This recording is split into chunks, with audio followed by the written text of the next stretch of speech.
কি রে বন্ধু, কেমন আছস? এই তো বন্ধু, আলহামদুলিল্লাহ। তুই কেমন আছিস? এই তো বিন্দাস। বন্ধু, ভাল লাগতেছে না রে? গেম খেলবো ভাবতেছি। আয় না একসাথে গেম খেলি। না রে বন্ধু, এখন তো আমি অফলাইনে যাব। তুই একটা কাজ কর, তুই বাবির সাথে খেল। আরে আলামিন, পাগল হয়েছে নাকি?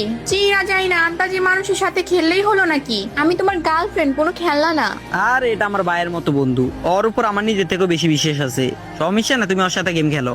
আরে বন্ধু বাদ দে না, আমি না হয় অন্যদের সাথে গেম খেলবো। হোপ, একটু পর আমি আবার গেমে আসবো। তুই তোর বাবির সাথে কয়েকটা বিয়ের ম্যাচ খেল। আচ্ছা, তোমার কথায় আমি ওনার সাথে গেম খেলতে রাজি হয়েছি। অফলাইন যাও, তাড়াতাড়ি গেমে আইসো। আচ্ছা ঠিক আছে, তাহলে খেল তোরা। টাটা। আরে বা, তোমাদের দুইজনের বন্ধুত্বের ভিতর এত বিশ্বাস? আরে হ্যাঁ ভাবি, আমাদের 3 বছরের বন্ধুত্ব বলে কথা। আরে আলামিনের কাছে না আছে কোনো ভালো আইডিয়া, না আছে কিছু। মানে আপনি কি বলতে চান? সত্যি বলতে আমি আলামিনকে না, তোমাকে ভালোবাসি। প্লিজ তুমি আমার বয়ফ্রেন্ড হয়ে যাও।